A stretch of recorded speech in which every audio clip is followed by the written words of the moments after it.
We go. Appreciate that, Tanisha. Now we live on YouTube. Now we should be live on YouTube. What's up, Vita Lachey? Appreciate that, Tanisha. I didn't even realize that we weren't over there on YouTube. Yeah, Shaheenville is in the building. Hey, I didn't know you was from DC, Zach. That's what's up, bro. Yeah, let's get it. Salams. Salams. Let's get it. Yeah. Okay then. All right then. Houston is in the house. Let's go. We're gonna be in Houston in a little while. All right, all right. Fort Worth, Texas is in the house while we shouting out Texas. I love it. I love it. I love it. Hey, I'm from Northeast too, Zach. I went to HD, dog. My man Bigum. My man Bigum is in this joint. Now we talking, baby. All right.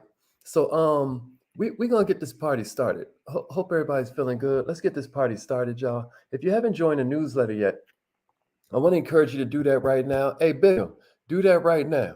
Go to millionaiремinded.com and put your name and your email in the box. Because every week I give you mindset, skill set, or heart set that allows you to go further, faster with less effort. Like there's always these little pieces of mindset. You can read the whole newsletter in like 7 minutes, but it's a game changer. And what you want to do, yeah, Tanisha, that's what I'm talking about, girl. YouTube is in the house now. Appreciate you shouting that out. My man Michael Allison is in the house. Okay, okay. Brooklyn. We got Brooklyn up in here. So yeah, y'all. Some of you know, some of you don't. We 5 minutes into it, so I'm gonna get this party started. I started my first business before I was a teenager. I've been an entrepreneur a long time. If I didn't have something to share, then I'd be developmentally challenged at this point. But one thing that I noticed that I've never seen in my whole history as an entrepreneur, like a few decades at this point, is that there are more entrepreneurs right now than there have ever been in American history. I don't know if y'all know, but last year, I don't know when you're watching this replay, but last year, 36% of America filed a 1099. 36% of America filed a 1099. There's never been that many people who filed a 1099 in the history, okay, of America. But do you know that entrepreneurship is one thing, but business ownership is a whole other thing? Check it out.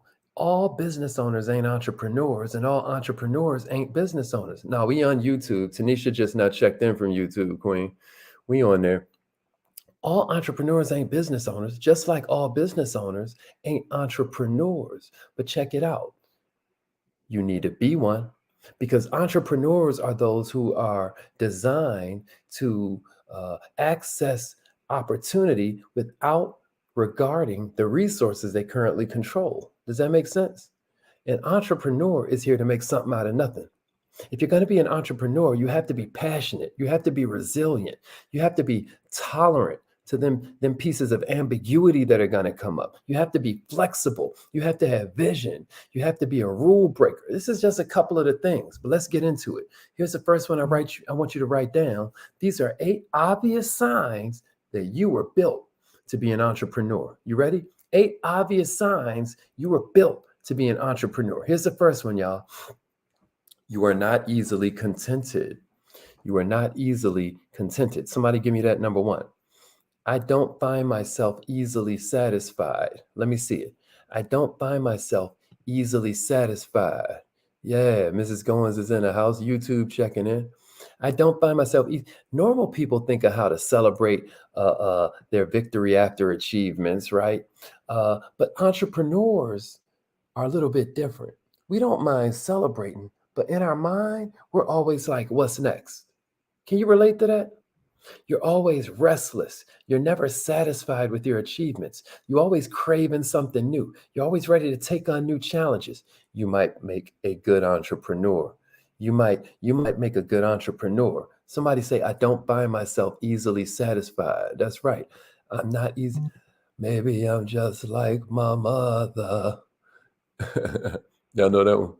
Y'all don't know about Prince, huh? Yeah. All right. Okay. Okay. So that's a good sign. Here's the second one I got for you. You're a control freak. Somebody say, I'm a control freak. If you're a control freak, what do we mean? Entrepreneurs love to be in charge of their work, but at the same time, The entrepreneurial balance is maintaining, controlling the business around you, and then letting talented people take your direction and run with it. Remember, we talked about that last week when we were talking about those 4 tips from the 4 of the world's richest people. And one of them, we talked about how we ain't gonna micromanage. We're gonna pick somebody out and trust them. But we'll check it out. That's entrepreneurship, right? Do you hear me? When a person likes being in charge and they can easily convince other people to follow their vision, that means they can be a good entrepreneur. Are you down for painting a vision that's so big other people can see themselves in it? Okay, here's the third one I got for you. Here's the third one I got for you. Somebody give me this. Say, I'm a born risk taker. I'm a born risk taker. I'm a born risk taker. What we know is no guts, no glory. Everybody with me? Somebody give me that in the comments. No guts, no glory. If that's your philosophy, you'd probably make a good entrepreneur. You hear me? As long as you're going for the guts part and not the, I guess I just ain't going to have no glory then. If your philosophy is no guts, no glory, and you want the glory, if you're a calculated risk taker, right? If you're looking to maximize the upside and kind of like minimize the downside, entrepreneurship is probably going to be great for you, right? If you're that person that sits there and says, check this out, I can't do it, that's not going to work, entrepreneurship probably ain't for you. But if you're the type of person who says that might not work, but what if it does? I'm telling you, you're born for this. Here's number 4. Here's number 4. This might sound kind of like commonsensical, but I'm gonna try you anyway. Number 4, you like making your own money. Somebody say, I like making my own money. I like making my own money. Some of us, think that it's ridiculous. But let me tell you one definition of owning a business. Somebody who works 80 hours a week to avoid working 40. Somebody who works 80 hours a week for themselves to avoid working 40 hours a week for somebody else. Ain't that something? That's entrepreneurship. Do you like making your own money? Me and my mom were talking about this a little while ago, like how there's just this rush that comes from like generating a sale that nothing else really does for us. And my mom feels that way. Now, she supported my pops. She never went all full-fledged into entrepreneurship like I did, but she don't have to because she made me. You know what I mean? But here's the point though. Do you enjoy making your own money? Do you enjoy paying yourself for new levels of accomplishment, right? Or do you like the idea of security? Let me give you a little clue out here. Entrepreneurs chase opportunity. Worker bees chase security. Check this out, y'all. Where do you find maximum security? Prison. Somebody say maximum security is found in prison. Where do you find maximum opportunity? Entrepreneurship, y'all. Entrepreneurship. This is why I always tell you the greatest trick the devil ever pulled is convincing you that the word was employee when the word was supposed to be apprentice. See, some of y'all need to share this. Some of y'all need to share this on your timeline, share this in an entrepreneurial group, because there's certain people who are going for entrepreneurship because it's the trendy thing to do, and they're about to hurt themselves because they're not built for it. Check it out. And a true entrepreneur will get that job, use that job as their number one investor. Somebody give me this in the comments. Somebody give me this in the comments. My job is my number one investor. My job is my number one investor, Nakia. My job is my number one investor. Check this out. I'm not at my job to be I'm not at my job for the bill collectors. I'm at my job to be a skill collector. You see what I'm saying? Yeah, you're going to start off at somebody else's job, gathering them skills and all of that for a fair salary. But after you get fed up, you know what you eventually going to bump into? You got to start your own business. Eventually, all roads lead to entrepreneurship if it involves fulfillment, because all roads lead to you having to serve before you deserve. You becoming valuable before you become powerful, right? Here's number 5. Somebody say, I don't fit in a crowd. I don't fit in a crowd. I don't fit in a crowd. Somebody give me that and give me a share. Successful entrepreneurs don't lead no normal life. We're talking about people that are mostly dropouts. We're talking about people who quit really lucrative jobs, man, because they don't fit in, right? Some people do silly stuff just because they want to live life on their own terms. Everybody with me? Everybody with me? Huh? If you're this black sheep in your family and you know you're about to be the goat, somebody say it in the comments. I'm where the black sheep becomes the goat. I'm where the black sheep. Do y'all know how everybody looked at me crazy? Because I'm the one with no college degree. You know, my little sister went to the Ivy League. She's a doctor. You know, my brother was like the youngest GM in Target history. He runs some big, you know, nonprofit clearinghouse up in the DMV, and I love them both. But check it out, I out earn everybody in my family because I'm a what? I'm an entrepreneur. I don't fit in the crowd. You know what I mean? Somebody give me that in the comments. I'm where the black sheep of the family becomes the goat. Here's number 6. Here's number 6. Y'all ready? Here's number 6. I'm an introvert. I'm an introvert. Yeah. Yeah, I see y'all. I'm where the black sheep becomes the goat. I'm where the black sheep that become come on, Charity. Come on, Jada. Y'all hear me? I'm where the black sheep becomes the goat. Y'all hear me? Here's number 6. I'm an introvert. Man, somebody give me that in the comments. I'm where the black sheep becomes the goat and give me a share. I'm where the black sheep becomes the goat. I feel like some of y'all ain't feel that in your soul and you need to. I'm where the black sheep becomes the goat. I'm where the black sheep becomes the goat. Hey, let them know, bigger. Let them know, baby. I'm where the black sheep becomes the goat. Let's go. All right. Some of y'all already did it. Number 6, I'm an introvert. Let's go. I'm an introvert, Twyla. I'm an introvert. Me too, Queen. Me too.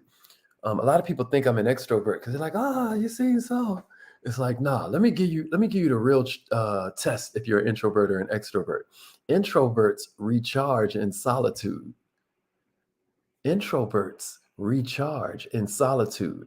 Extroverts recharge around people. Like my mentor is a pure extrovert. Mr. Brown, we will go to Publix and he'll bring the cashier home for dinner because he just charges up around people. Me, I charge up in solitude. I got to get in that closet. You hear me? Yeah, Brittany, that's what I'm talking about. Yeah, Vita Lachey, don't forget that part. Don't forget that part, Molly Mall. Come on, y'all. I'm where the black sheep becomes a goat. But also, I'm an introvert. Yeah, Allie, I got to recharge sometimes. I got to recharge, Miss Nixon. Yeah, that's right, Bigham. That's right, Bigham. Yeah, I recharge in solitude. I do. Entrepreneurs are introverts a lot of times, y'all, and they recharge themselves in the best way by being alone. Being introverted means you're more of an ideas person.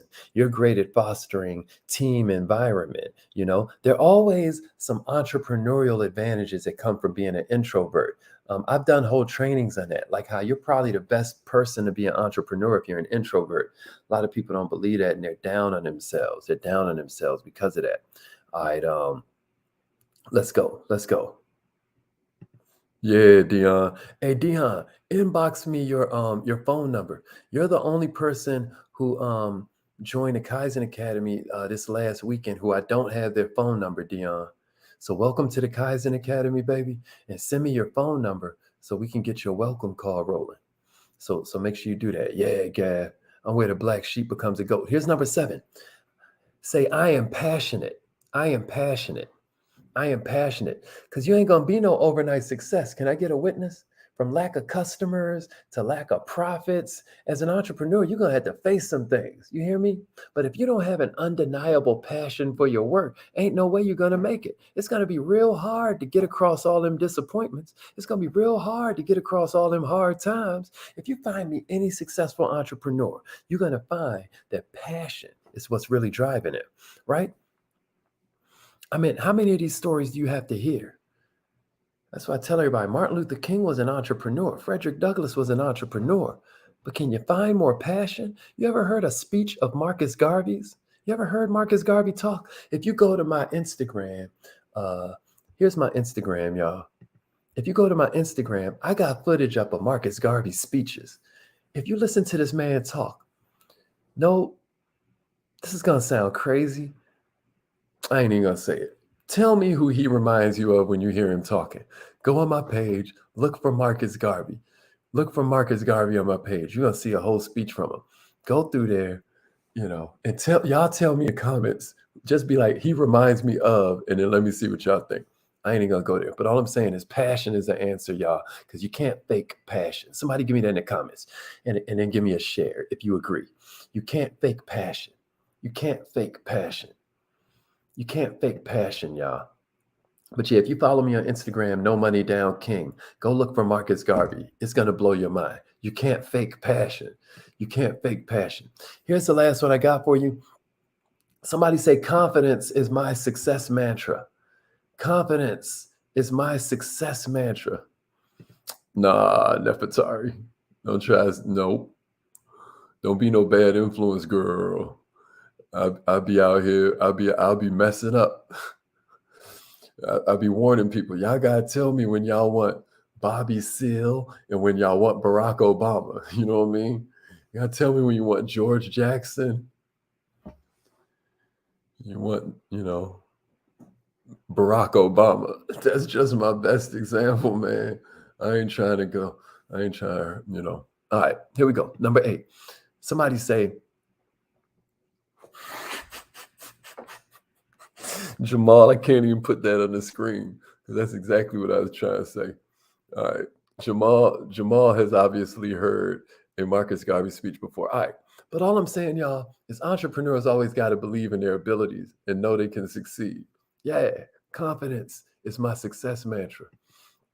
From your lips to God's ears, Miss Deborah. Yeah, you can't fake passion. Somebody say, I am confidence. I am confidence. Garvey is definitely my favorite person in all of Black history. Let's get it. Let's get it. Confidence is my success man. So what are we saying here? We're saying we live in capitalism, and the thing about capitalism is you learn more, you earn more, right? But here's the other thing about learning more. It creates confidence because confidence is situational. Tell me if I'm wrong, y'all. Some of y'all would hate speaking on stage. Some of y'all would hate going in your boss's office and asking for a raise. Some of y'all hate talking to a client about the problem they have that you can solve for them so easily. But let me tell you what you don't mind doing. Let me tell you where you find confidence. Talking to your kids, talking to your little nephew. You don't feel nervous telling your son or your daughter what they need to do today. You don't feel nervous holding them accountable to something that you set out that they're supposed to be doing, right? Isn't that interesting? Somebody give me this in the comments.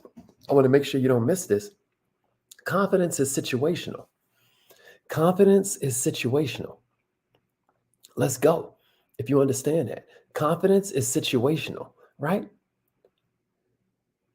Man, I tell people the confident are who change the course of history. Sometimes I talk about the Constitution of the United States.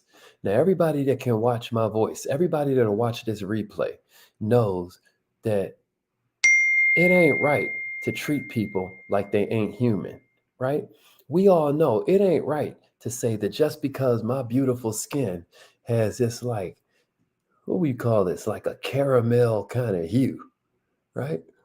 I'm like a yoo-hoo, right? I'm giving you yoo-hoo, right? And just because my skin is giving yoo-hoo, I'm 3/5 of a man. That can't be right. Somebody in the room knew that couldn't be right. I'm going to tell you something wild. Somebody in that room was having romantic encounters with somebody with yoo-hoo colored skin. And they knew that was a human. Could have been a woman that was having an encounter with, well, could have been a man having, we know it's been going down since it's been going down. We know somebody knew we was human. But if they didn't have the confidence, y'all, to speak up in that room, next thing you know, 3/5 of a man gets written in that document. My point is, you need confidence to sell your idea. You need confidence to lead the team. And a lot of times, since your confidence is situational, your lack of confidence just comes from lack of understanding. Confidence is why you aren't making the amount of money you should be making. Confidence is why you don't have the relationship you should have. Am I making sense, y'all? Am I making sense? Am I making sense, y'all?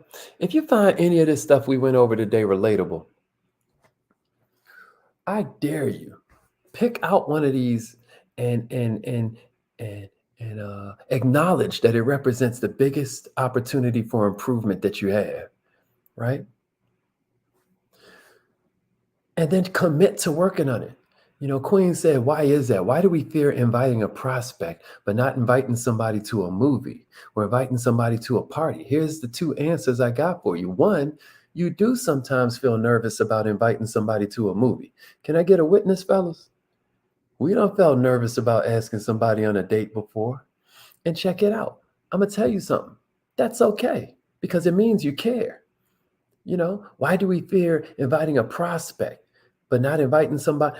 Well, a lot of times we're worried about what this person's going to think about us. This is why I tell you all the time, if you're millionaire minded, then what you recognize is that getting rid of your need for validation is the beginning of all power. I dare you write that in your notes while we get ready for affirmations, while we get ready for affirmation time. I dare you write this in your I dare you write this in your notes. I dare you write this in your notes. Good.